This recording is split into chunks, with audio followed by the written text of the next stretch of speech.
예, 청결한 마음을 위한 렉시오 디비나 13번째 시간입니다. 화면 공유하겠습니다. 예, 오늘은 그러면 이제 마음 훈련을 어떻게 했는가에 대한 부분입니다. 각 교회마다 동방교회와 서방교회 마음을 가르쳐 줬고 또 그 마음의 훈련을 해야 하는 이유도 있었고요. 그럼 이제 어떻게 마음 훈련을 했느냐입니다. 기독교 영성에서의 마음은 훈련되어야 합니다. 이 훈련입니다. 머리에서 가슴으로 진리를 내려보내는 지속적인 훈련이 필요합니다. 끊임없이 매일매일 우리가 하나님의 말씀을 매일매일 묵상하는 이유가 바로 여기에 있습니다. 하나님의 말씀을 머리에만 두는 것이 아니라 머리에서 가슴으로 계속 내려보내야 우리의 마음이 형성이 되는 거죠. 마음이 훈련되어 갈 때 마음의 변화와 성장, 그리고 하나님과 관계 형성을 통해 하나님의 마음의 합한 자로 성장하고 성숙되기 때문입니다. 왜 계속 지속적인 훈련이 필요하느냐? 마음이 매일매일 변화되어야 되는 거죠. 매일매일 변화되고 마음이 성장해야 됩니다. 자라나야 됩니다. 마음이 자라나는 것은 그만큼 마음이 더 깊어지고 넓어지는 거죠. 모든 사람을 다 받아들일 수 있는 마음이 되는 거죠. 그럼 그것이 결국 모든 사람들과 화목하게 지내는 것, 이것이 하나님이 우리에게 말씀하신, 또 예수님이 우리에게 말씀해 주신 거 아닙니까? 모든 사람들과 화목해라. 그 마음이 변화되고 성장되는 겁니다. 그리고 우리 마음이 자라나면 하나님과의 관계 형성이 더 친밀해집니다. 왜? 우리의 마음이 하나님의 마음과 점점 가까워지고 합해져 가기 때문이죠. 이것이 예수의 마음이구나. 우리 늘 깨닫게 되는 겁니다. 그래서 마음 중심에 하나님이 계시도록 우리는 어떻게 해야 되느냐? 마음 훈련이 해야 되고, 마음 훈련이 필요합니다. 칼리스토스 웨어라는 우리 신학자가 있습니다. 목사님이시고, 또 동방 종교의 주교이신데요. 이분이 마음에 이르는 길이라는 그 글에서 그의 글에서 어떻게 우리는 깊은 마음으로 들어갈 수 있으며 그곳에 들어가게 될 때 무엇을 발견하게 되는가라고 물었습니다. 우리는 어떻게 마음속으로 들어갈 수 있을까? 마카리우스라는 교부는 수도자의 주된 일은 자신의 마음속으로 들어가는 일이다. 마음속으로 들어가는 겁니다.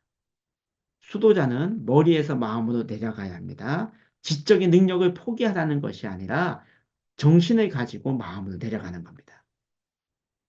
마음으로 들어가는 것, 마음으로 내려가는 것. 이것도 중요한 이슈였습니다. 헨리 나우엔은 그러면 그 마음으로 들어가기 위해선 침묵을 통해서만 말씀이 머리에서 가슴으로 내려올 수 있음을 깨달았습니다. 침묵입니다. 그래서 침묵은 영성 개발에 이르는 왕도입니다. 침묵은 고독을 실현하는 길입니다. 왜요? 침묵은 내가 말하는 것이 아닙니다. 우리가 일반적으로 생각한 침묵은 가만히 있는 거 아닙니까? 입 딱 굳게 다물고. 여기서 침묵은 입을 굳게 다물고 하나님의 음성을 듣는 침묵입니다. 하나님과 대화하는 침묵입니다. 그래서 그 침묵은 고요한 속에 나 혼자 있는 독방에 들어가든지 아니면 홀로 조용한 곳에서 하나님과 독대하는 자리, 그것은 침묵입니다. 그럼 그 침묵할 때에 혼자니까 뭐가 찾아옵니까? 고독이 옵니다. 고독을 실현하는 길이 침묵입니다. 이 고독은 외로워, 힘들어, 난 나 혼자야, 이런 고독이 아닌 하나님과 나와의 일대의 관계 안에서 내가 침묵하며 하나님 안에서 내가 그 고독을 실현하는 겁니다. 세상에 유익한 것을 쫓아가는 것이 아니라 하나님만을 바라보는 그 시간인 거죠. 사막 교부들, 이해되시죠? 사막 교부들이 누구인지 사막으로 가서 하나님의 말씀을 찾고자 했던 그들은 침묵을 하나님께 이르는 가장 확실한 길로 친송했습니다. 그래서 그는 침묵했습니다. 말 많이 하지 않았습니다. 조용히 하나님의 음성을 듣는 침묵이었습니다. 그러므로 이 침묵과 고독은 영적 삶의 핵심적인 훈련입니다. 침묵과 고독은 영적 삶의 핵심이 되는 훈련입니다. 침묵과 고독은 베이스입니다. 기본 베이스입니다. 우리가 하나님의 말씀을 듣습니다. 그럼 그 듣기 위해서는 내가 말을 많이 해야 되겠습니까? 아니요, 들어야죠. 하나님이 나에게 무엇을 말씀해 주시는지, 그럼 그게 침묵입니다. 입을 다물고요. 세밀한 소리를 듣는 겁니다.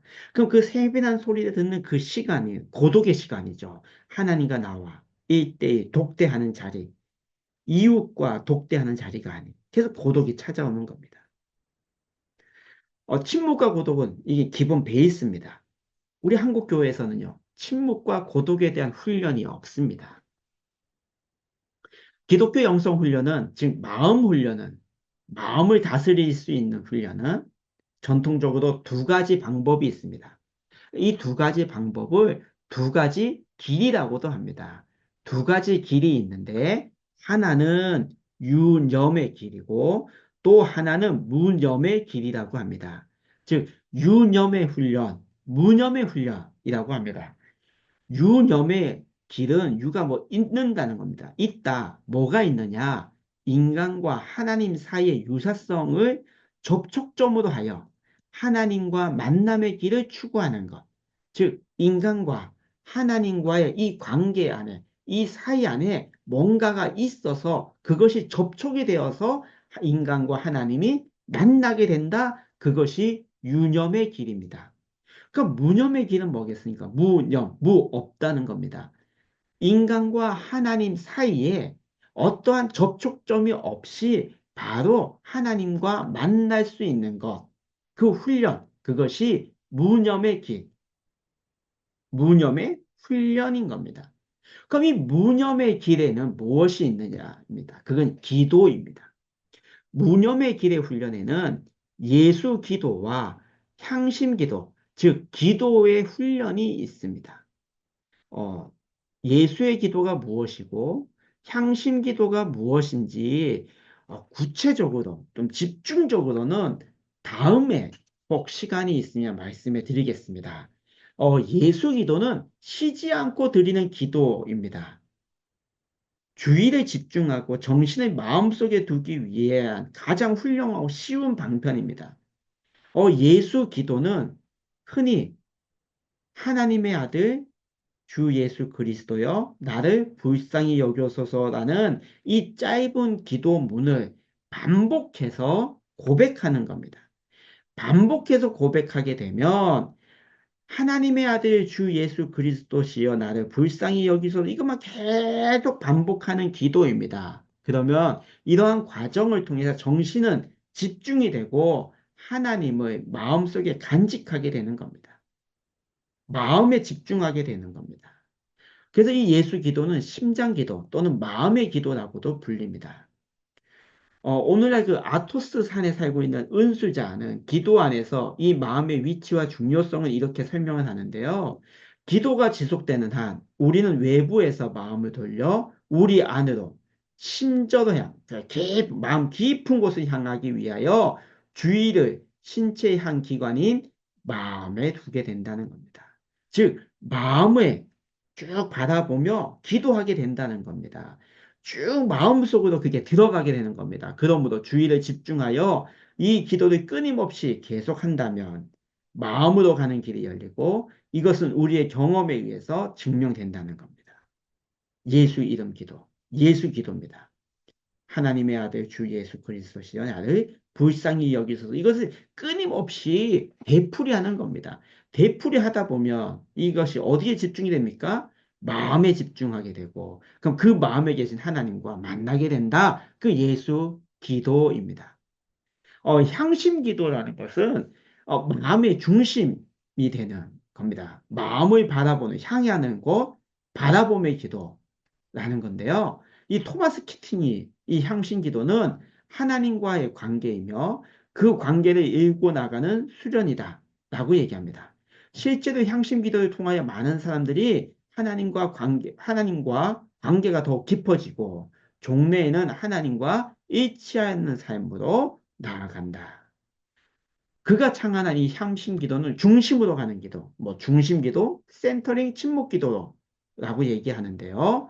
이 기도는 하나님의 실제와 인간의 언어, 이미지 사이에 차이가 있으므로 이런 중간 매제제 다 제거하고 없습니다. 중간에 어떤 접촉점이 없이 다 제거하고 우리 내면 깊은 곳에 계시는 하나님의 현정과 활동에 단순하게 귀를 기울이는 것이 필요하다는 인식에서 기초합니다. 향신 기도는 그냥 중심을, 마음에 계시는 하나님만을 이게 쭉 바라보는 훈련입니다. 하나님만을 쭉 생각합니다. 그럼 우리가 눈을 감고 마음을 바라볼 때 여러 가지 막 생각들이 올라오지 않겠습니까? 아, 이것이 맞나? 이렇게 하는 게 맞나? 그 생각들을 다 떠내려 보내는 겁니다.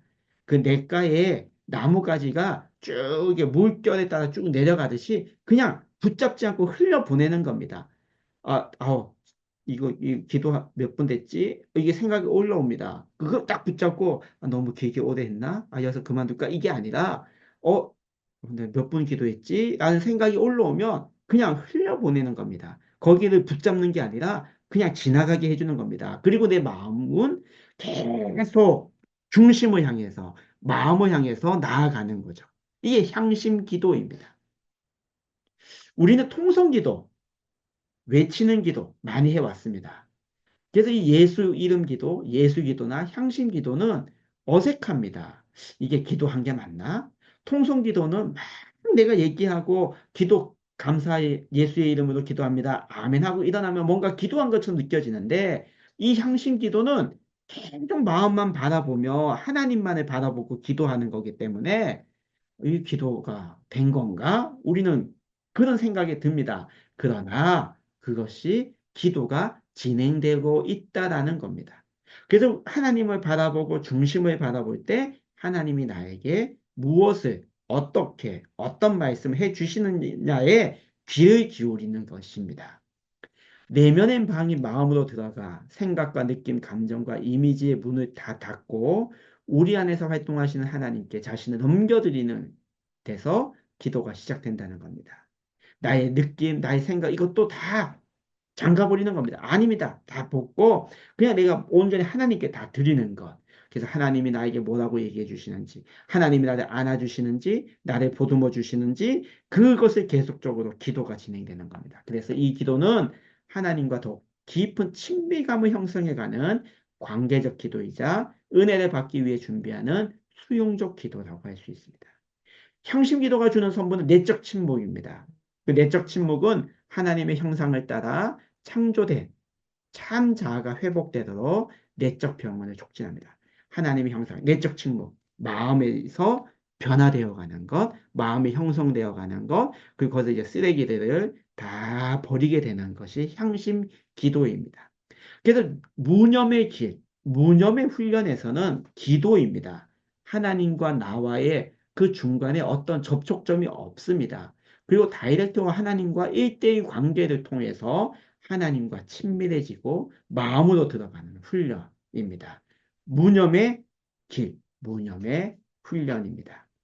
다음 시간은 그럼 유념의 길에는 무엇이 있는지, 유념의 훈련의 방법들에는 어떤 방법들이 있었는지 다음 시간에 살펴보도록 하겠습니다.